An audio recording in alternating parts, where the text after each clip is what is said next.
Okey, ini saya ringkaskan.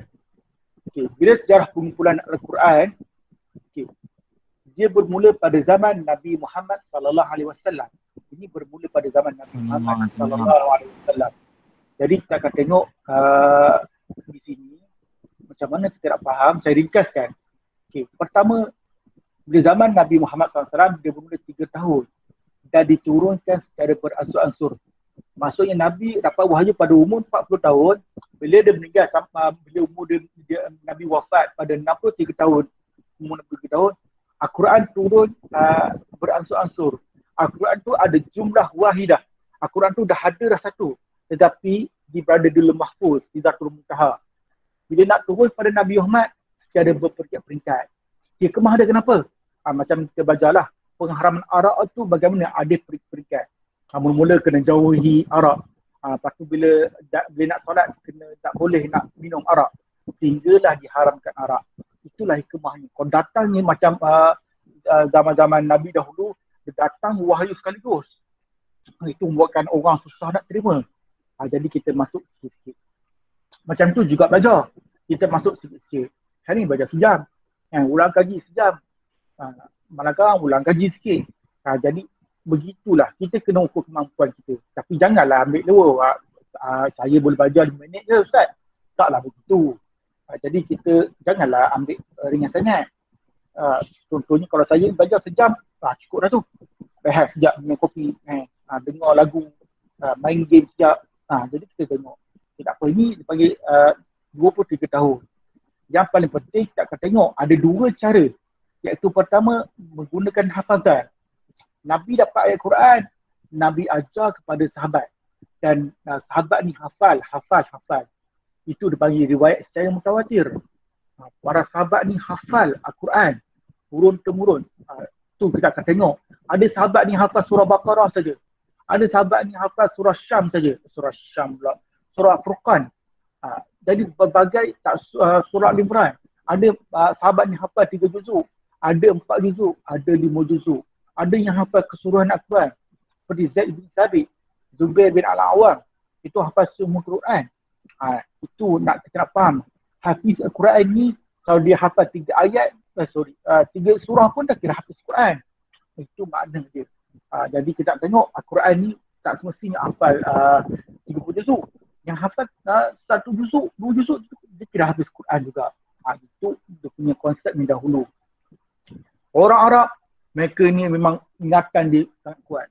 Ingatan dia orang punya sangat genius. Sebab tu saya pernah sebut tu bagaimana ulama hadis menghafalkan 1 juta hadis, 500,000 hadis, 300,000 hadis. Itu kebiasaan bagi orang Arab. Mereka memang hafal. Kawan-kawan saya dia pernah cerita, dia belajar di Mesir. Orang Arab ni dia pergi kelas dok pun, tapi dia hafal kitab. Dia masuk buku, dia tulis balik. Macam tu. Itu kehebatan orang Arab. Ada orang Melayu pun buat ingatan macam kamu semua jugalah. Boleh hafal 6,600 ayat, 6,200 ayat. Hafal Quran boleh ingat. Itu kelebihan Allah bagi kepada kamu. Itu yang pertama dah. Yang kedua, berdasarkan penulisan. Penulisan ini, dia adalah tulis kat kayu ke, pelepas tamar ke, tulang-tulang ke, biri-biri ke, dan itu penulisan. Tetapi, yang tulis Al-Quran ni tak semua sahabat. Ini beberapa sahabat saja. Inilah Khulafa' Ar-Rasyidin. Antara yang terkenal Zaid bin Sabit. Ini antara yang kenal. Antara yang kenal Zubair bin Awam. Antara yang terkenal lagi Muawiyah bin Abi Sufyan. Ini antara tokoh-tokoh yang menjadi perintis menulis Al-Quran. Jadi ini antara nama-nama yang penting perbaca kena ingat. Tak boleh ingatlah Khulafa' Ar-Rasyidin, Zaid bin Sabit, Muawiyah bin Sufyan, Zubair bin Awam.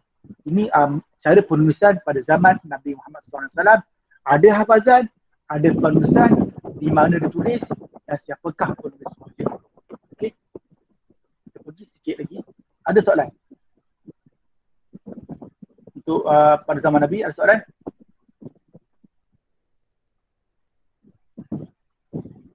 Okey, kalau tak ada kita tengok lagi. Okay. Pada zaman Khulafa' Ar-Rasyidin dimulakan pada zaman Abu Bakar.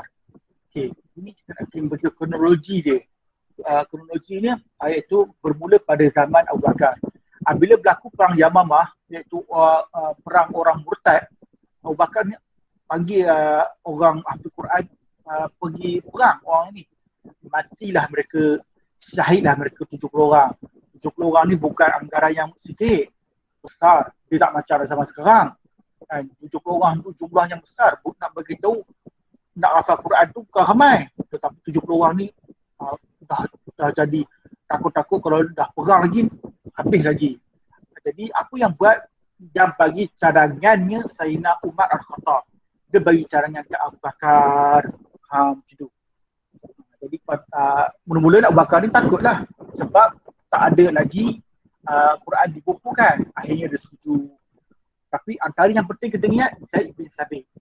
Jadi orang tokoh yang penting dalam Quran ni Zaid bin Sabit. Dialah tokoh yang berperanan menulis Al-Quran pada zaman Abu Bakar. Dalam masa yang sama, dia dah juga ketua anjatan kuasa yang menulis Al-Quran pada zaman Uthman bin Affan. Itu tak apa. Sebab Abu Bakar meninggal, dia pergi pada Khalifah Umar Al-Khattab. Sehinggalah selepas Umar Al-Khattab meninggal, pergi pada As-Sah radhiyallahu anha, anak kepada Khalifah Umar Al-Khattab. Sehinggalah pada zaman Uthman. Okey, pada zaman Uthman, Islam ni dah berkembang. Dah berkembang dah pada 13 Hijrah tu, Islam dah berkembang dah. Dah pergi ke Bosnia, Azerbaijan, kat sini ada Azerbaijan, Armenia, dah pergi ke utara dan sebagainya. Dah masuk ke Parsi, dah masuk ke Rom. Jadi dah pergi ke Baghdad, Iraq. Dulu di Mekah saja, ini dah berkembang Islam tu. Maksudnya bukan orang Arab pun dah ada. Jadi apa yang berlaku, Sayyidina Huzaifah bin Yaman ni, dia tengok ada orang bergaduh. Orang bergaduh tentang bacaan qiraat. Ada orang baca begini, ada orang baca begitu. Contohlah kita ambil kita ambil contoh mudah je lah. Contohnya kita baca Siratal Lazi, kita baca dengan Sad. Ada bacanya Sin dengan Sirat. Ada bacanya Zaid, Sirat. Lepas tu ada qiraat lain, ada Siratal Lazina an'amta alaihim. Ada yang baca alaihim. Ada yang baca alaihum. Ada yang baca alaihumu. Jadi orang bergaduh. Contohlah, si A bacanya alaihim, si B bacanya alaihum. Jadi orang si A kata B, hang kafir ya. Si B pula kata kat A, hang ni sesat lah. Bergaduh. Sehingga kan bergaduh ni ada yang mati. Sebab dah jadi kufur. Jadi bergaduh. Dan orang Arab pula tak pandai bahasa Arab. Orang bukan Arab tak pandai macam kita lah. Tak pandai bahasa Arab. Jadi dia cerita pada zaman Khalifah Uthman, apa Uthman buat? Dia tubuhkan jawatan kuasa yang pilih pada Sayyidina Zaid bin Sabit. Ada lagi Abdullah bin Zubair, anak kepada Zubair bin Al-Awwam. Ini lah tokoh-tokoh yang penting yang menulis Al-Quran balik. Okay.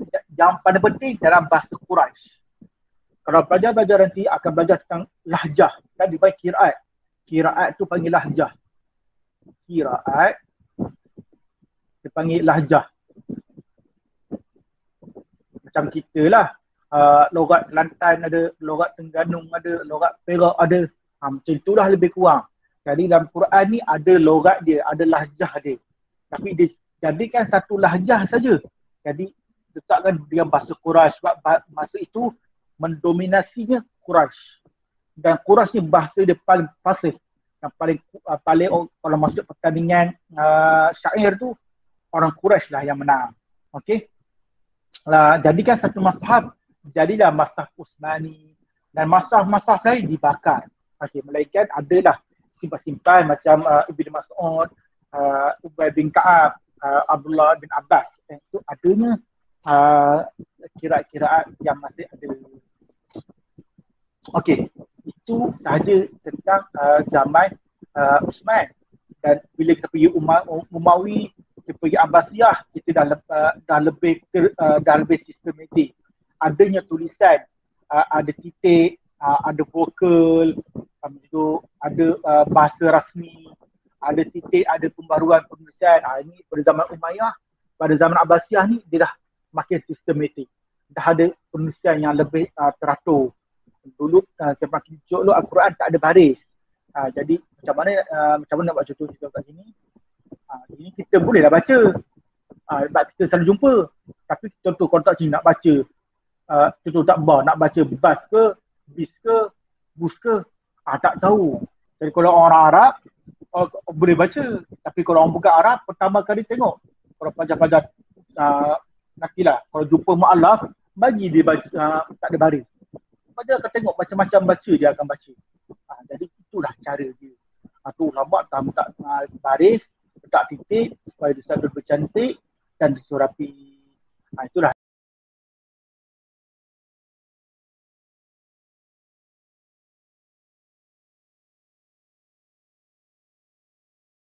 zaman